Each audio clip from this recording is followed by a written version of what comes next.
Boa noite, meus irmãos. Amém? Vamos iniciar a nossa celebração, nosso culto a Deus nessa noite. Vamos nos colocar de pé. Primeiramente, vamos fazer uma oração de gratidão e louvor ao nosso Senhor. Pai querido, mais uma vez aqui estamos para te louvar e para te engrandecer. Ó Deus, a igreja está aqui nessa noite para render ao Senhor toda a honra e todo o louvor. Ó Deus, nessa noite, o Espírito Santo vem achar lugar no nosso coração mais uma vez, Senhor. Possamos assim ofertar o perfeito louvor ao Senhor, ofertar as nossas vidas diante de Ti. Nos abençoa nesta noite, Pai. Nós oramos a Ti assim, no nome de Jesus. Amém? Meus irmãos, a palavra do Senhor fala que todo ser que tem fôlego, louve ao Senhor. Vamos com alegria nessa hora louvar o nosso Deus. Amém?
por esse grande e infinito amor também que o Senhor nos amou. Graças nós te damos e te louvamos por tudo, Senhor.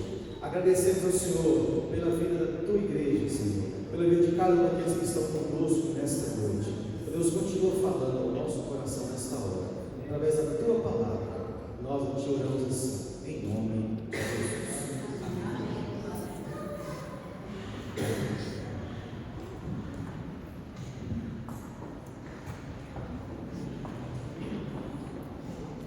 Irmãos, boa noite. Gostaria de chamar aqui as crianças aqui à frente. Nós vamos orar pelas crianças.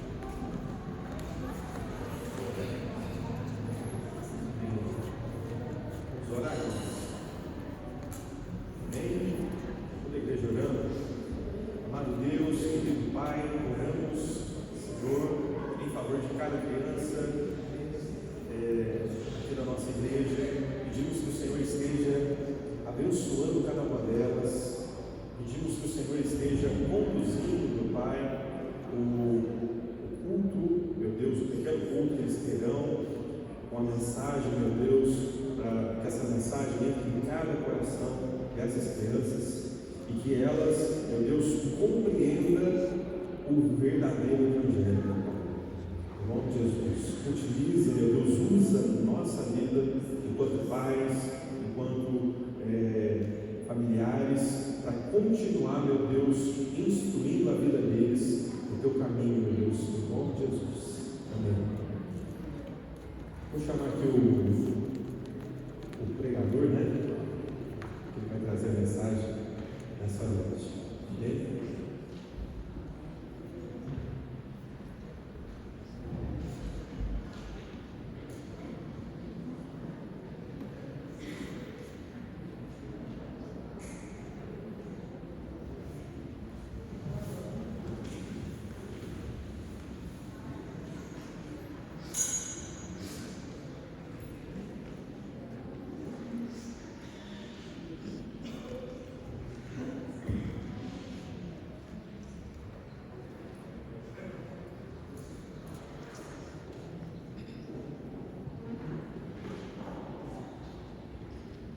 Graças a Deus, irmãos. Boa noite. Vamos orar para iniciar nossa meditação nessa noite, nossa reflexão da palavra do Senhor. Santo Deus, Pai, graças te damos, ó Deus, por mais uma noite aqui reunidos como igreja para ouvir mais uma porção da tua palavra, aprender mais de ti, Senhor. E possamos pôr em prática tudo que aprendemos aqui durante todo esse dia, desde o culto da manhã, da mensagem, da EBD, e agora, pela noite, damos uma porção da tua palavra. E usa, Senhor, como servo, com vaso em tuas mãos, para compartilhar com os irmãos a mensagem que o Senhor colocou no meu coração. Que saiamos daqui cheios da tua palavra, para a glória e honra do teu santo nome. Por essa oração, Deus, em nome de Jesus. Amém.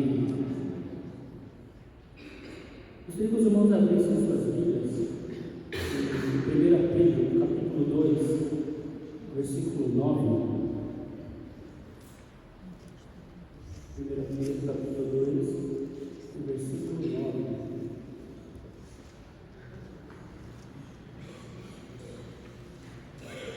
Eu titulei essa lição de hoje como identidade e propósito do povo de Deus. 1 Pedro, capítulo 2, verso 9, diz o seguinte: Mas vós sois a geração eleita, o sacerdócio real, a nação santa, o povo adquirido, para que anuncieis as virtudes daquele que vos chamou das trevas para a sua maravilhosa luz. Nesse contexto, o apóstolo Pedro, ele escreve cristãos que são dispersos, perseguidos. Lembrando que eles têm uma identidade, que eles têm um propósito. Mas, para lembrarmos dessa identidade, desse propósito, precisamos meditar um pouquinho no significado da palavra igreja, para que possamos ter total compreensão aí do real sentido, por que os autores bíblicos usaram a palavra igreja ali, qual foi a palavra original ali no grego, para se expressar, para referenciar a igreja. E essa palavra é eclesia, está no grego. Antes dos autores bíblicos ali na parte do Novo Testamento usarem essa palavra para se referenciar à igreja, a palavra usada no Antigo Testamento para o mesmo tema era kahal, isso no hebraico, para tratar da questão de congregação, assembleia. Vamos ver lá em Deuteronômio, capítulo 31, verso 30. Deuteronômio 31, verso 30.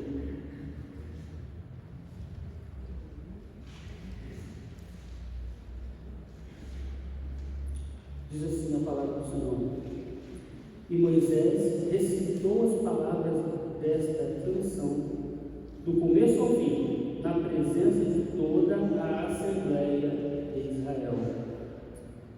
No hebraico original, essa palavra assembleia é kahal.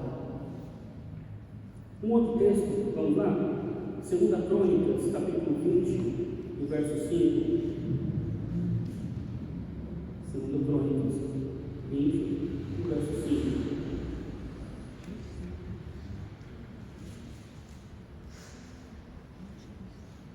Diz assim a palavra do Senhor: Josafá levantou-se na Assembleia de Judá e de Jerusalém, no templo do Senhor, na frente do pátio novo.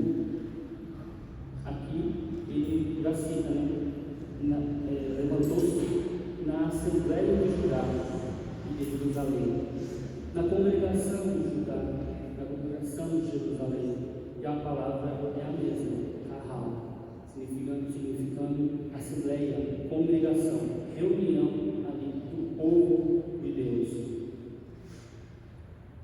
Quando no Novo Testamento já foi se tratar de igreja, os autores bíblicos, já no grego, utilizou uma palavra próxima ao significado de kahal, eclesia. E aqui no Novo Testamento ela tem alguns significados que a gente vai trabalhar hoje aqui para entender esse chamado, essa identidade, esse propósito do povo de Deus. Vamos abrir em Mateus, irmãos.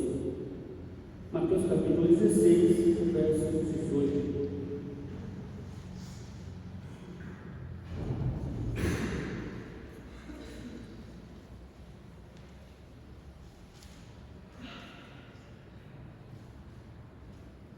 Mateus 16, 18 diz: e eu digo que você é Pedro, e sobre esta pedra edificarei a minha igreja, e as portas do Hades não poderão vencê-la.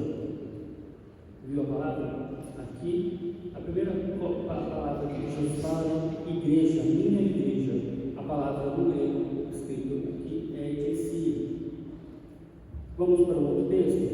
1 Coríntios, capítulo 1, o verso 2.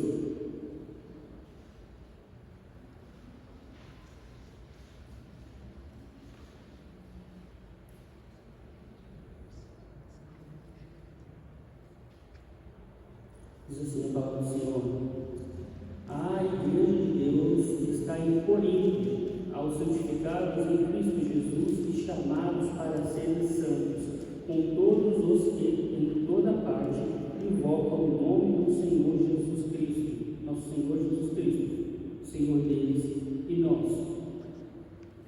Aqui ele usa a palavra igreja, se referenciando à igreja de Corinto, mas também a todos os cristãos.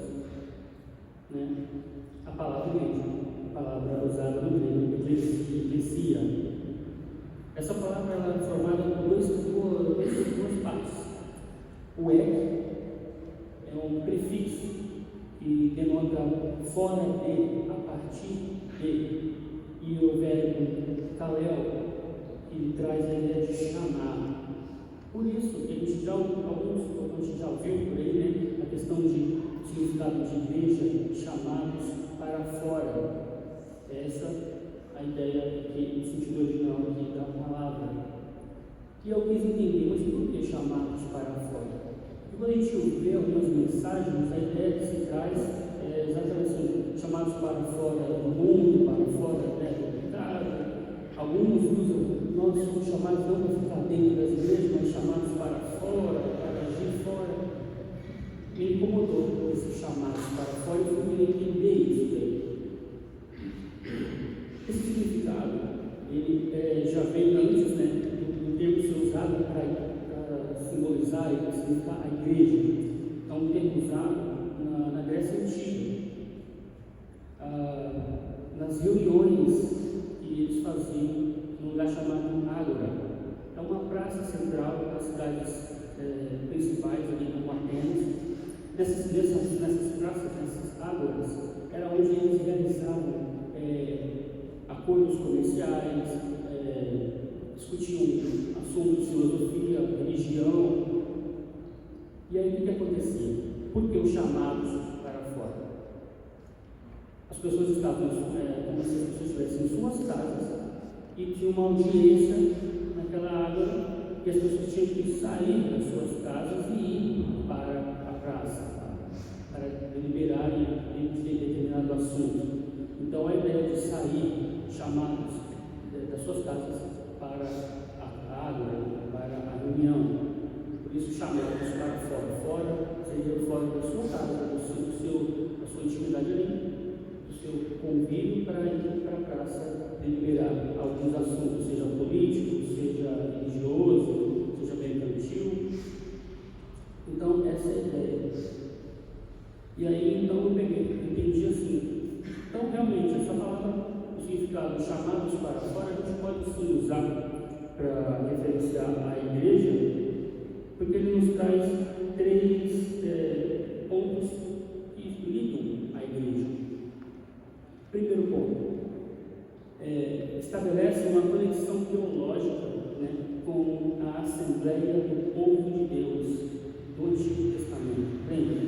No Antigo Testamento a palavra em hebraico era outra, mas significava o mesmo assunto, né? Congregação, Assembleia do Povo de Deus. Então, para a igreja, certo, somos a Assembleia do Povo de Deus, né? A congregação do Povo de Deus.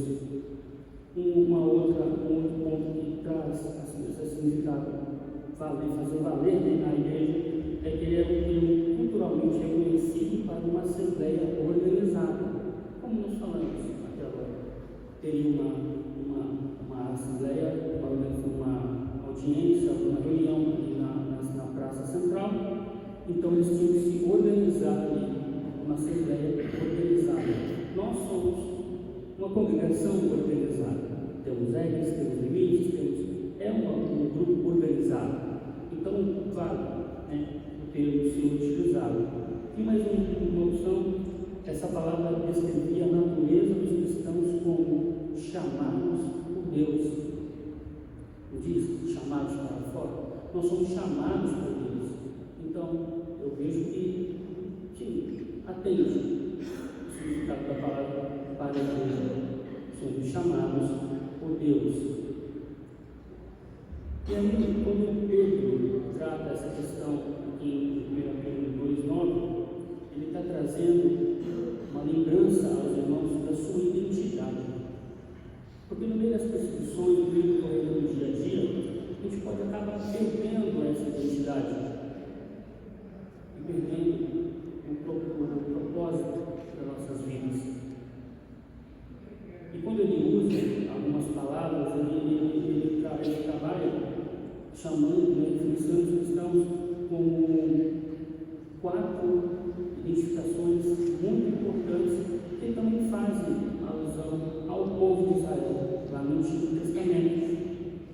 Primeiro, ele chama os cristãos de vós sois geração eleita, chamados pela escolha de Deus, uma geração eleita. Lembrando, Deus não escolheu ninguém pelos nossos méritos. Ele escolheu porque Ele tem um propósito nas nossas vidas. Vamos ler Efésios, irmãos? Efésios capítulo 2, do 8 ao 9.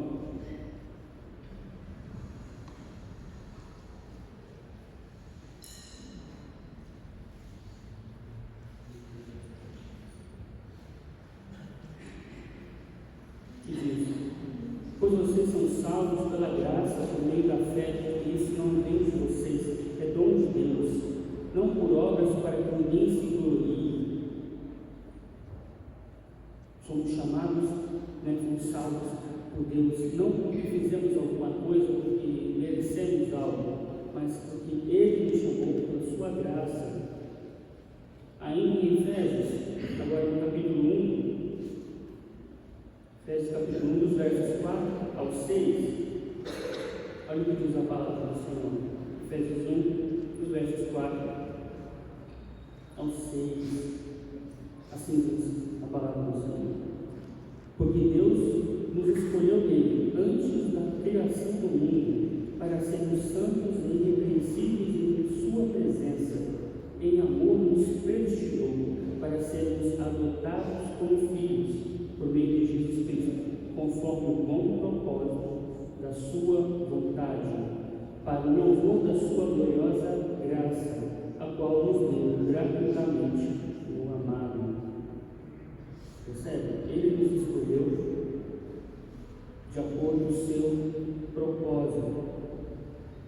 Ele tem um propósito. Ele não escolheu eu, você. Nós não estamos aqui nessa noite por acaso. Nós não congregamos nessa igreja, por acaso. Deus não te chamou, não te salvou por acaso, ou porque você ou eu fizemos algo para merecer a atenção de merecermos aí a graça e a sua misericórdia.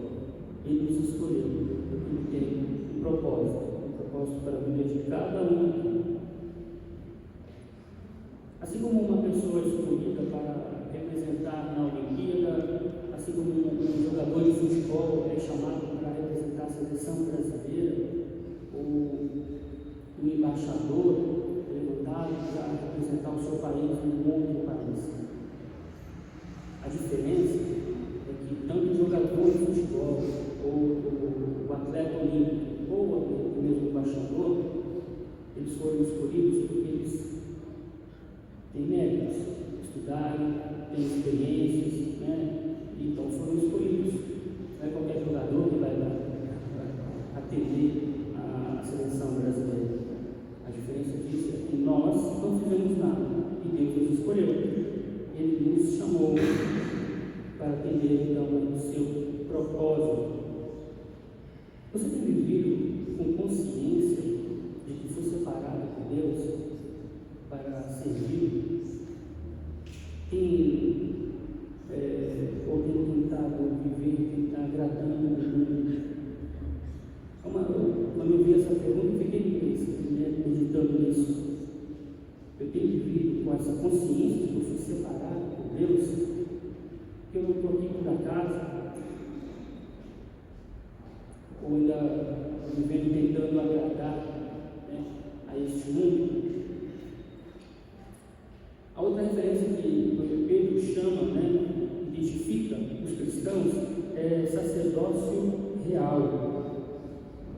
E aí entendo chamados para servir com autoridade. No Antigo Testamento, os sacerdotes intercediam pelo povo. Agora, no Novo Testamento, quem intercede somos nós. Entende? Todo cristão é um sacerdote.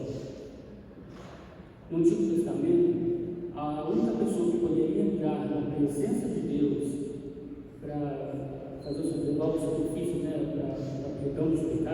que isso, uma vez por ano, era o sumo sacerdote. E tinha todo um ritual, um preparo para que ele não morresse. Imagina o tamanho, né, da cautela que ele deveria ter. Hoje, todos nós temos um livre acesso a Deus. Podemos estar diante do Pai todos os dias, a qualquer hora. Não tem mais aquela especificidade de uma única pessoa poder entrar na presença de Deus. Né? E o sacerdote real, a palavra real, ela indica autoridade. Não servimos mais como escravos. Agora nós somos filhos do Rei. Antes de Cristo, nós servíamos ao pecado, éramos escravos do pecado. Mas Cristo nos elegeu, né? Nos salvou, nos resgatou. E agora somos seus sacerdotes e devemos interceder uns pelos outros e fazer isso com autoridade. Vamos ver o que diz em Apocalipse, irmãos? Apocalipse capítulo 2, os versos 26 ao 27. Apocalipse 2, versículos 26 e 27.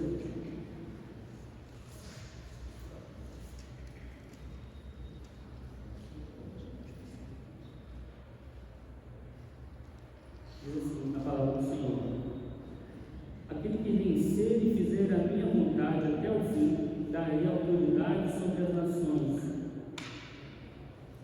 Ele as governará com cetro de ferro e as despedaçará com um vaso de barro. Quem usa o cetro, senão o rei? Aquele que governa. Entende? Então ele dá essa ideia que aquele que permanecer firme e seguir com a sua vontade, né, vai reinar no cetro como um rei. Um outro verso, Apocalipse, capítulo 5, o verso 10, do 9 ao 10.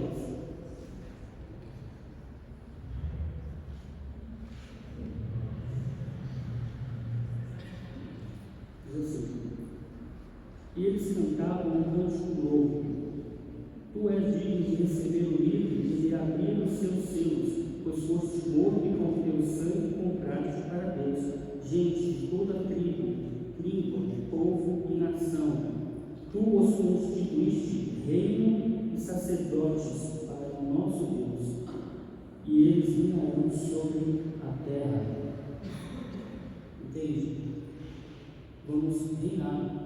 Não vamos entrar em questões escatológicas daquela passagem do período de 1000 anos, se é agora, se é depois, mas a ideia é que reinaremos com Cristo.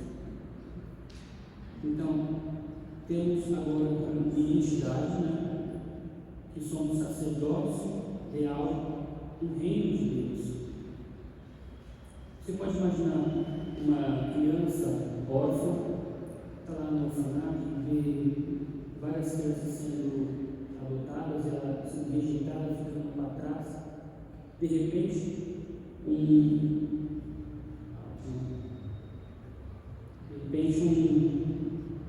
casal real, ele adota essa criança.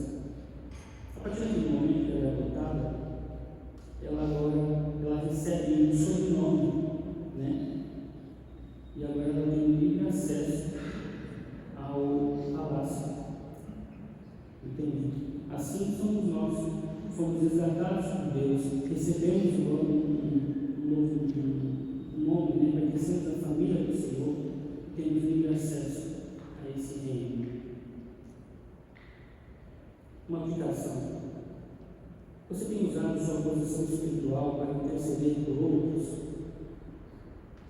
Devemos oferecer sacrifícios espirituais, né, como oração, adoração, serviço, testemunho. Esse é o nosso serviço, nosso sacrifício.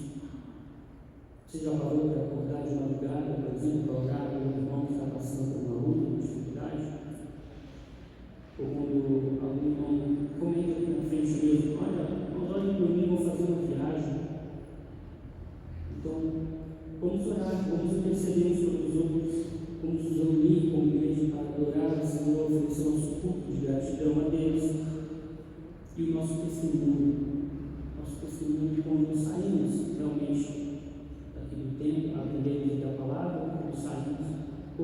verdade, para que as pessoas possam ver nossa forma de vida, nosso caminhar.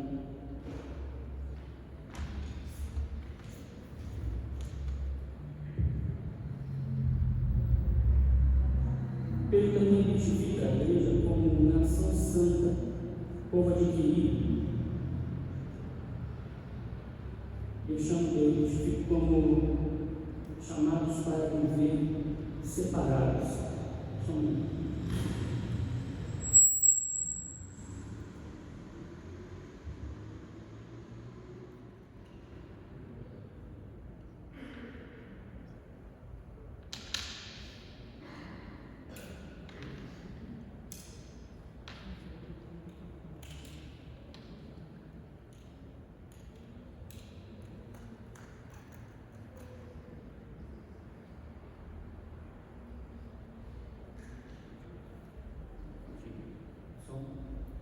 Nação santa, povo adquirido.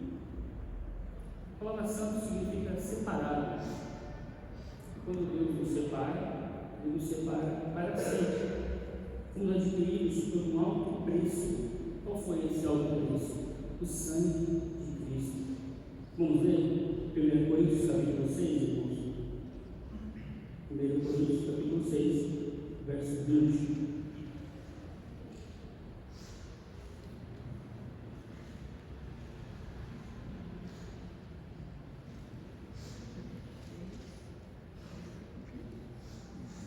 Diz assim a palavra do Senhor: vocês foram comprados por alto preço, portanto, glorifiquem a Deus com o seu próprio corpo.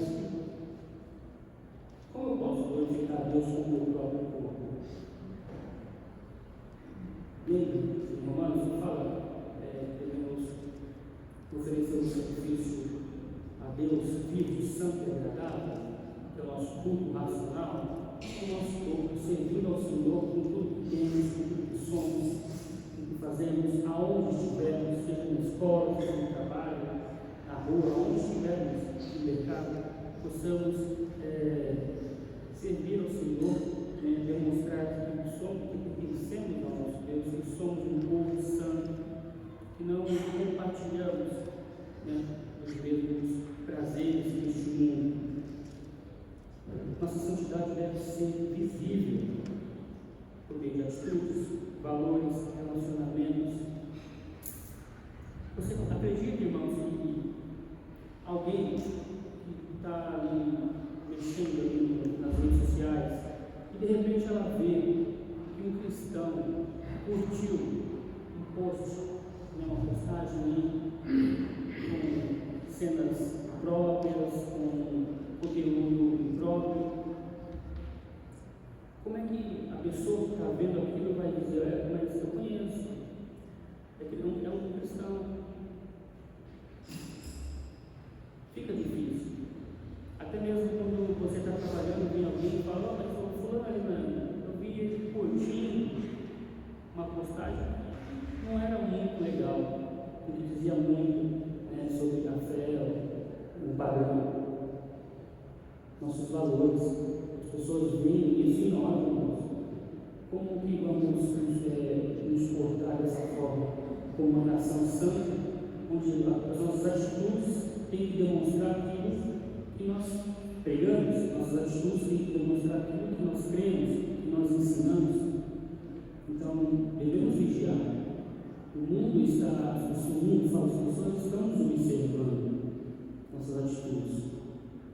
Quando algo vem comprado com muito valor, a pessoa que compra, ela tem zelo por aquilo, e ela compra, ela utiliza aquilo pelo propósito que ela adquiriu.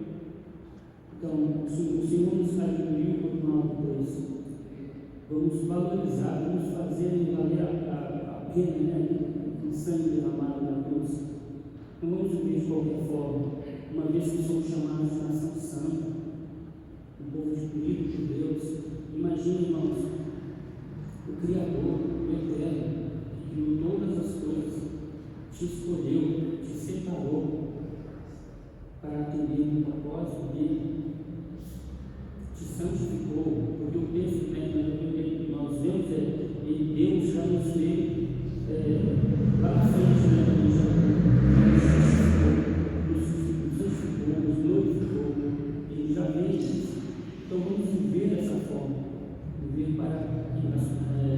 como um povo santo, um povo separado. Será que o mundo virá algo diferente em você? Será que o mundo virá algo diferente em mim? Você já parou para pensar nisso, irmãos? Como que os meus colegas de trabalho me veem? Como que eles veem as minhas ações? Se isso faz alguma diferença, traz alguma diferença na vida deles, no jeito com que a gente mudou o caminho, o nosso caminho? Será que nossos vizinhos, nossos amigos estão reparando em nós como eles estão nos vendo? Será que a forma como estamos vivendo está atraindo pessoas a Cristo? Lembra da passagem de Atos capítulo 2, no finalzinho, lá no verso 47, que o Senhor ia acrescentando à igreja aqueles que são salvos, porque eles estavam na graça do povo, dos cristãos. As pessoas têm que ver em nós e ver que nós somos diferentes, encontrar em nós, ver em nós essa santidade, ver em nós um exemplo de vida, ver que tem sentido essa vida, que tem propósito, né? A sua fé está camuflada para não confrontar? Uma pergunta que eu vi durante esse estudo. Será que minha fé está camuflada para não confrontar? Quando diz em 1 Pedro 3,15, para que nós sejamos sempre preparados para responder com mansidão e temor a qualquer que nos pedir a razão da nossa esperança, estamos prontos para isso? Estamos prontos para responder àqueles que estão questionando a nossa fé, a nossa esperança? Ou estamos vivendo aleatoriamente? E ele leva a discussão em nós hoje, né, a pensar nessa identidade, essas referências que nos dá aqui, tudo com um propósito. Lembra? Lá na Grécia Antiga, quando eles iriam fazer a reunião, tinha um propósito. Então as pessoas saíam das suas casas porque tinham um propósito, tinham uma reunião a se determinar algum assunto, seja político, seja religioso, mas saíam das suas casas para tratar de um propósito. A mesma coisa, nós temos um propósito, né? E o texto diz, para quê? Para que anuncieis as virtudes daquele que vos chamou das trevas para a luz. Anunciar as virtudes, né? Não só uma identidade, não só a razão de ser, nós temos então um propósito, tornar público, declarar abertamente, né, as virtudes do nosso Deus, declarar seu poder, sua misericórdia, sua fidelidade, o amor, a justiça de Deus. Nós somos chamados para anunciar as grandezas do nosso Deus. Mas eu vejo que no estudo que Jesus, os apóstolos, eles não se limitavam a locais fechados. Lembra aquele texto? Pregue no templo e fora de templo. Aonde você estiver, seja numa praça, seja na rua, numa fila de mercado, nós temos que cumprir esse chamado, esse propósito do Senhor.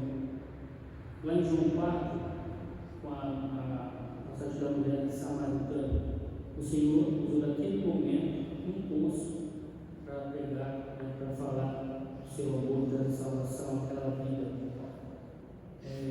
Filipe foi usado pelo Senhor numa estrada de terra, né, para anunciar a mensagem do Senhor, a salvação do Senhor. O apóstolo Paulo, quando ele estava pregando numa sinagoga, ele estava numa praça, estava nas ruas, né? Atos 17 fala isso. Nós somos, irmãos, como um farol. Sabe aquele farol que fica bem na mar? Aquele farol, ele não serve para ser admirado. Aquele farol serve para mostrar o caminho. Aquele farol serve para mostrar para um navio que está no meio de uma tempestade, por exemplo, o caminho, para ele evitar rochas, para guiar mesmo aqueles que estão perdidos, que estão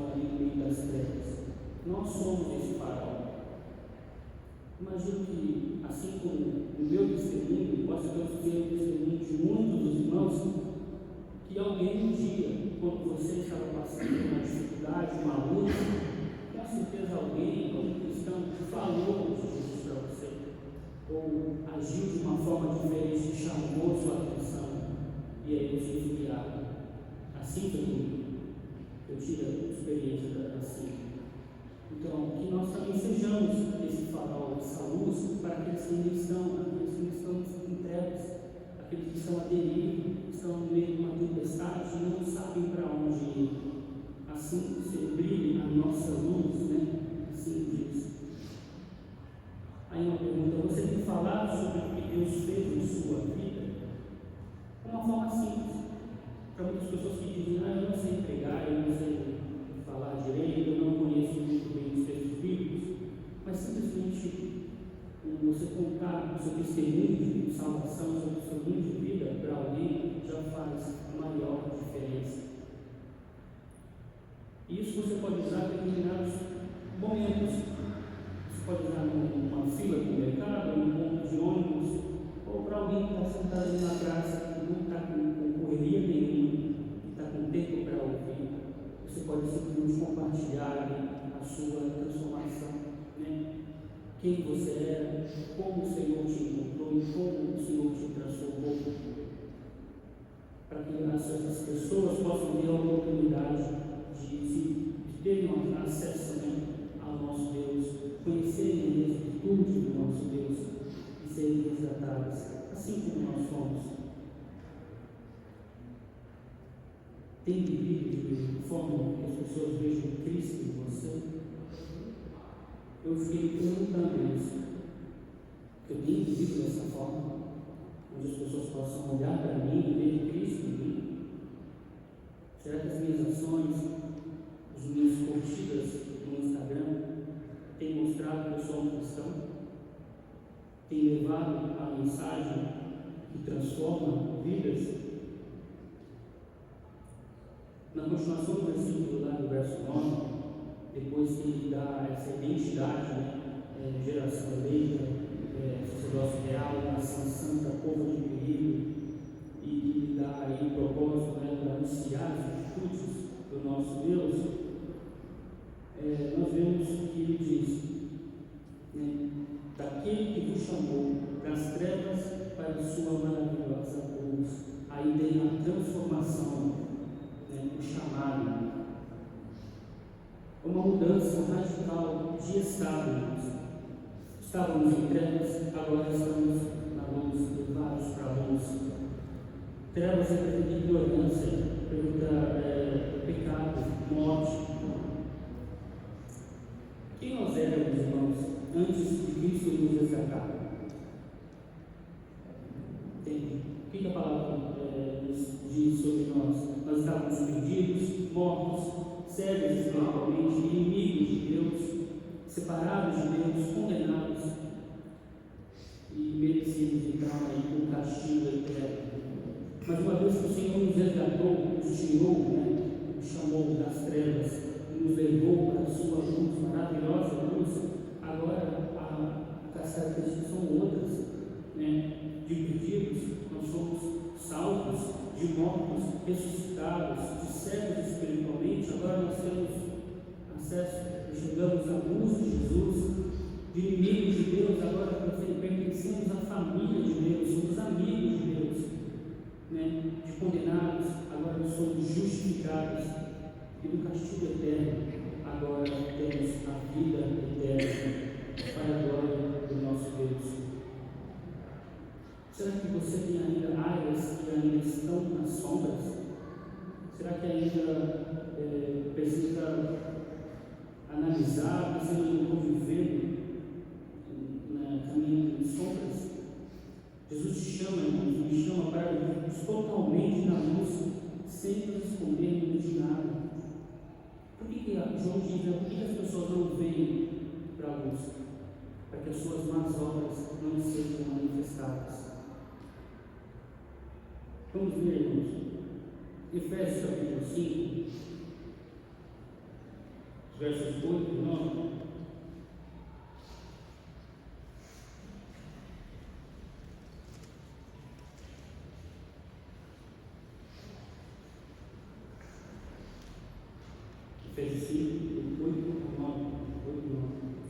Diz assim: porque outrora vocês eram trevas, mas agora são luz do Senhor.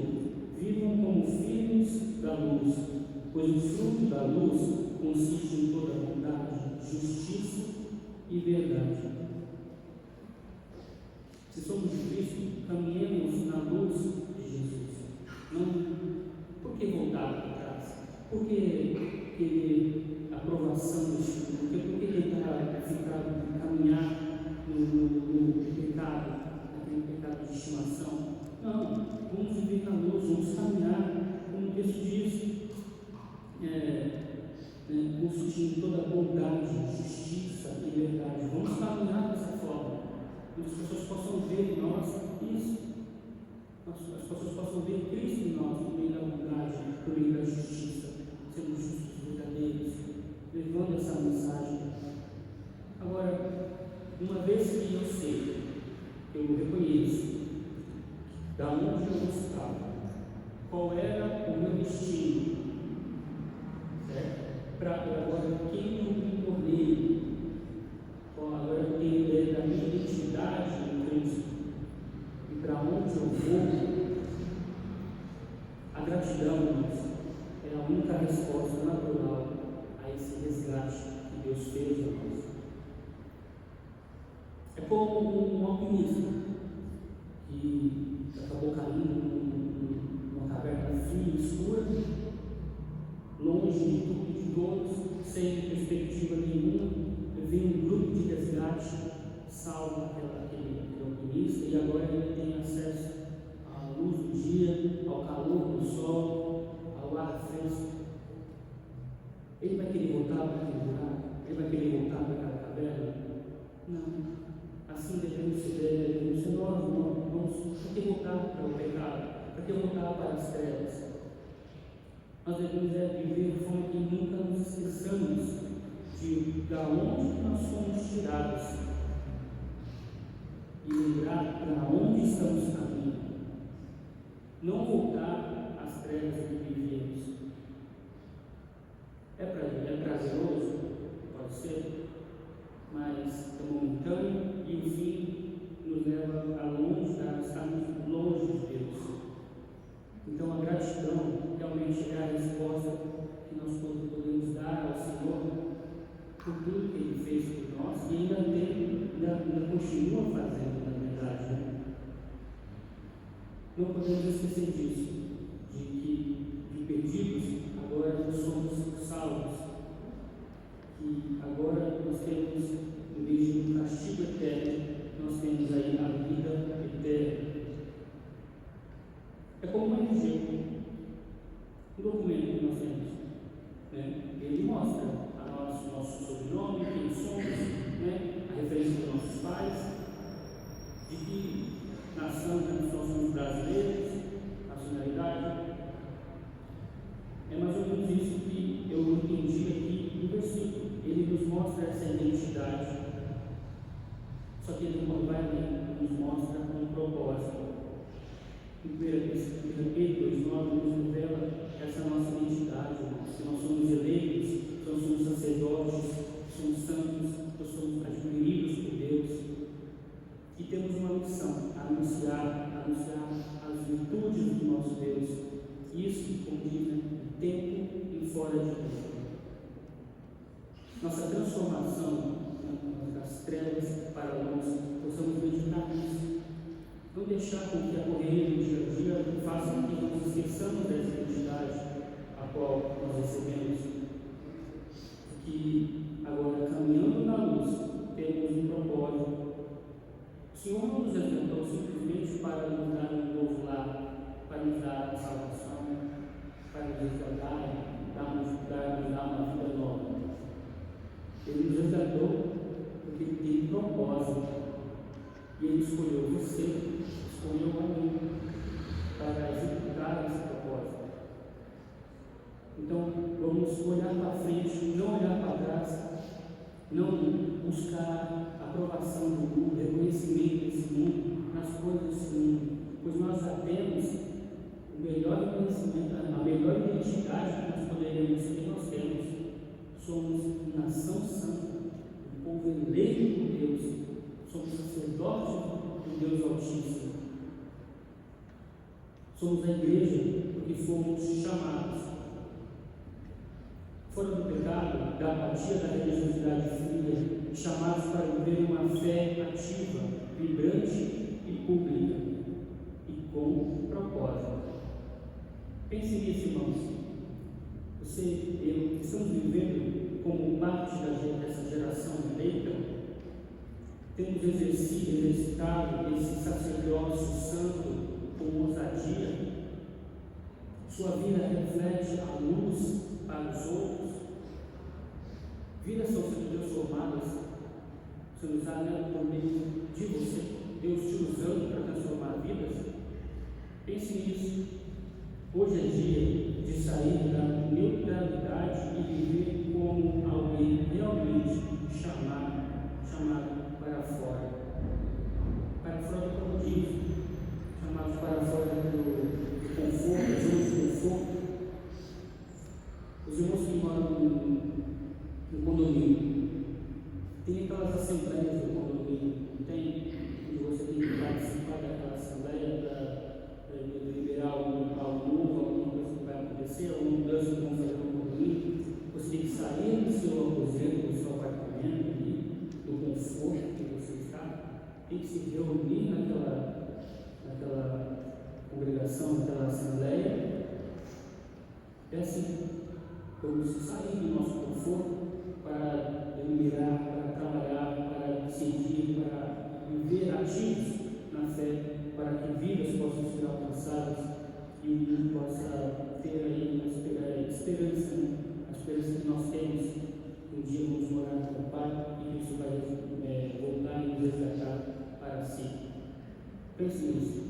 Você é uma geração, faz parte de uma geração eleita, de uma nação santa, de um povo adquirido por Deus, para anunciar o nosso Deus aonde você for, aonde você estiver. Amém? Vamos orar. Pai, obrigado por mais uma noite, a noite de reunir com a igreja. Senhor, obrigado por essa oportunidade de poder compartilhar a tua palavra. Realmente, Senhor, muito obrigado. Somos gratos ao Senhor porque o Senhor nos resgatou pela vida nova, pela nova identidade que temos, pois somos chamados filhos de Deus, pois somos chamados geração eleita, pois o Senhor nos resgatou para ser uma nação santa, um povo adquirido para o Senhor, não simplesmente para a salvação, mas para servir ao Senhor, uma nação que está aqui, ó Deus, para um propósito, para o seu propósito, anunciar as suas virtudes, anunciar as suas excelências, Senhor, aonde o Senhor nos levar, seja no trabalho, seja na escola, seja na rua, onde estivermos, nos usa, Senhor, como vasos em tuas mãos. O teu nome, ó Pai, seja honrado, seja glorificado, e que vidas, Senhor, serão alcançadas para a glória do Senhor, para pertencerem também a essa geração. Muito obrigado. Agradeço, Senhor, desde já também pela viagem do pastor, de Doza, do Janai, que eles possam estar agora descansando para dar continuidade aos trabalhos. Que toda a igreja venha viver isso, Senhor, esse serviço, venha ter essa certeza que estamos aqui por um propósito maior. Que não estamos aqui, Senhor, para julgar uns aos outros como trabalhamos ou como deixamos de trabalhar, para que não fiquemos olhando, Senhor, para como o irmão está vestido ou não, se vê ou não, porque nos usa, Senhor, para que tudo que fizemos aqui, o Senhor seja honrado e glorificado.